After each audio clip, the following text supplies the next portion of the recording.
Hello, madame la juge, vous êtes là? Sa porte était ouverte, mais elle a l'air nulle part. Tu crois qu'elle est partie? Ou pire, qu'il lui est arrivé quelque chose? Je pense que elle risque rien. Son agresseur, par contre. Je commence à stresser. Si tu stresses trop, imagine la porter un t-shirt Garfield alors. Même si c'est nous qu'elle tuerait de la surprendre avec ça, au moins ce serait hilarant. Du moins, avant qu'on ne meure. Je vais m'abstenir alors. Excusez-moi, qu'est-ce que vous faites ici?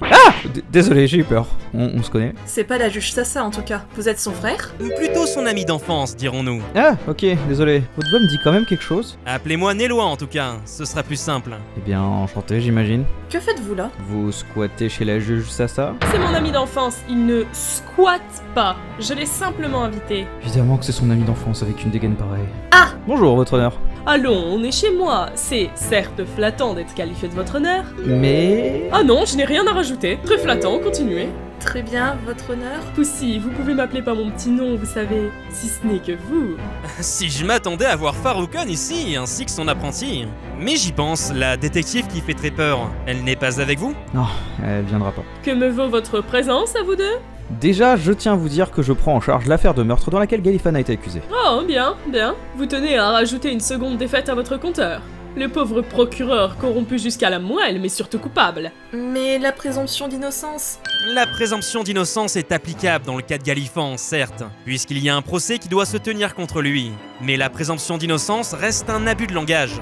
Et elle n'interdit pas la prise d'opinion publique, ni à commenter. Je dis surtout ça car c'est la juge qui va s'occuper de l'affaire dont on parle. Bref, mis à part ça, en plus d'être l'avocat de Galifan, j'ai eu une information de dernière minute qui m'est parvenue très récemment et qui m'intéresse énormément. Ah oui? Laquelle? Ce n'est pas sans dire que c'est dans une maison d'édition qu'a eu lieu le crime.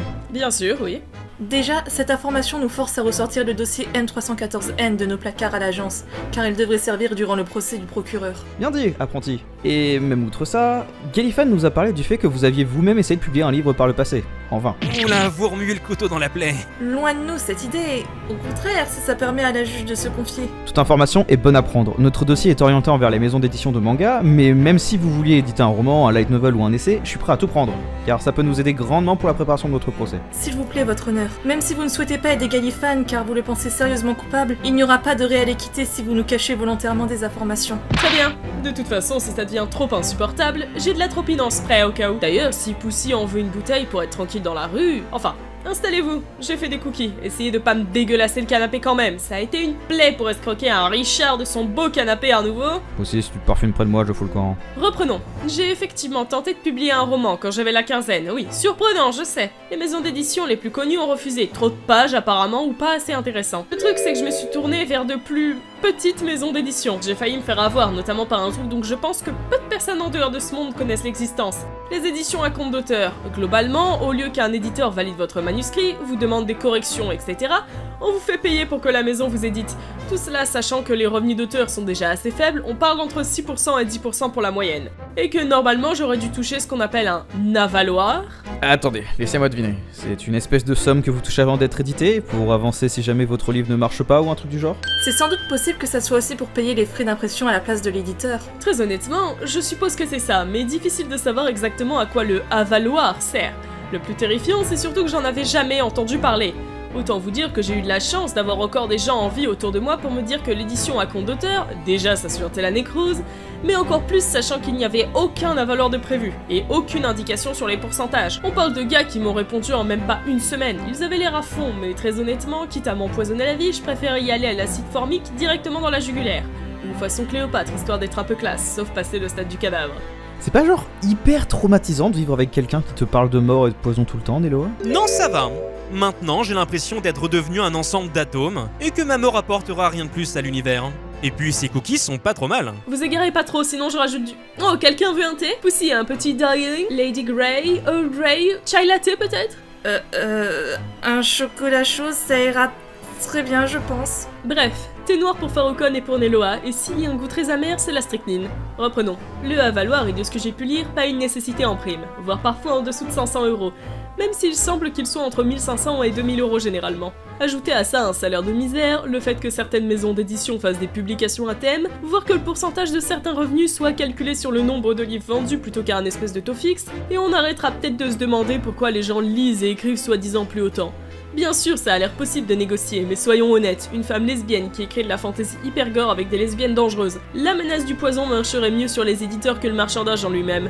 Pas mal d'auteurs doivent travailler à côté pour joindre les deux bouts, et c'est pas pour rien que le hashtag auteur en colère a été créé. Pourquoi d'un coup je suis intriguée par la lecture au juste? Ah oui! Je me souviens que t'avais failli empoisonner le système de gouttière pour faire disparaître la maison d'édition à côté. Mais du coup, vous avez pas tenté l'auto-édition? À ton avis, tu veux du copain avec ton cognac?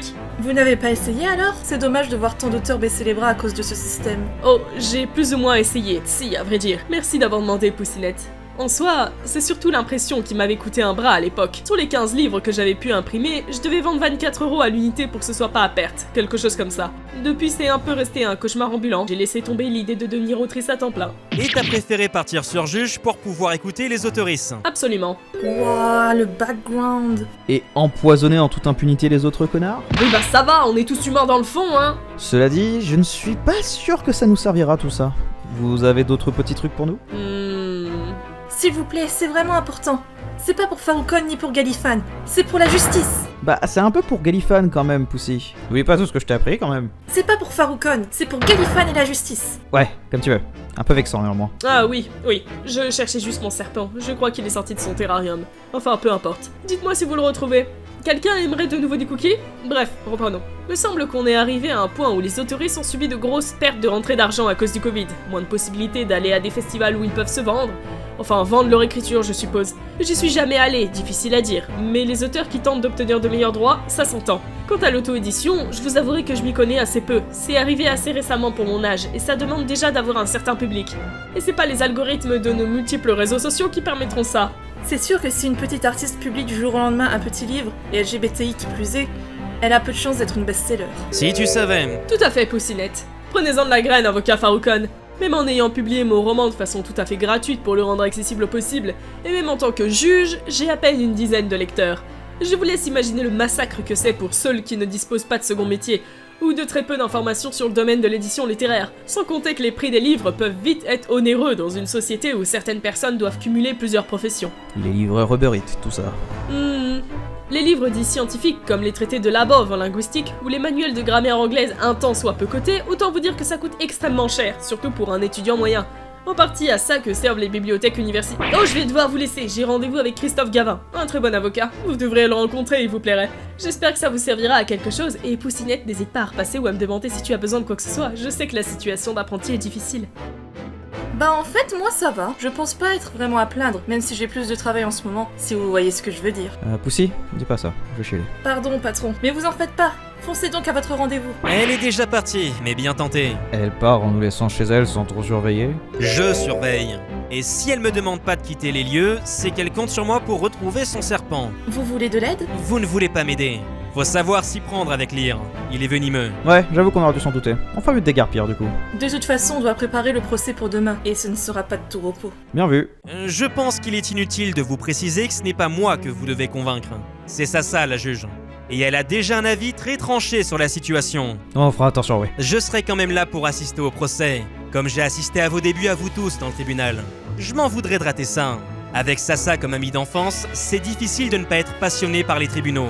Et comme elle s'intéressait déjà énormément au début de votre agence d'avocats, on allait voir ensemble vos procès. C'est peut-être de là que j'ai entendu votre voix. Non, c'est pas tout compte fait. C'est gentil. Toutefois, je me dois de vous prévenir. Vu la situation de crise dans laquelle le procureur Galifan se trouve, il est évident que vous allez affronter un autre procureur. C'était évident, oui. Il ne peut pas s'accuser lui-même d'un crime aussi grave que le meurtre. Vous savez qui sera le procureur qu'on devra affronter? Pitié que ce soit Boulet. Aucune chance. Boulet est un peu un tâcheron, vous savez. Non. Au vu de l'affaire, attendez-vous plutôt à affronter quelqu'un de la stature de Benjamin Hunter. Le procureur en chef est donc le patron direct de Gali. J'avoue que ça ne me surprendrait pas vraiment. Merci des informations dans tous les cas. On gagnera ce procès, ne vous en faites pas. Tu gagneras, je serai pas avec toi. Désolé, j'avais pris l'habitude d'être accompagné derrière mon bureau. Les exceptions arrivent, faut que je fasse avec. C'est la mentalité à adopter. Dans tous les cas, je devrais m'occuper du serpent de Sassa avant qu'il y ait une victime. Et encore plus avant que ce ne soit vous les victimes. Vous devez aller défendre Galifan demain après tout. Vous devriez partir. On se met en route alors. Rappelez-vous d'un truc néanmoins. Même si Sasa croit en la culpabilité de Galifan, ce n'est pas mon cas.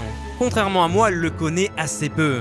Et je sais qu'il ne serait pas capable d'un tel acte. Comptez sur le patron pour gagner. Ça fait du bien de savoir que d'autres lui font confiance. Merci, monsieur Neloa. Oh, je vous en prie, dites juste Neloa.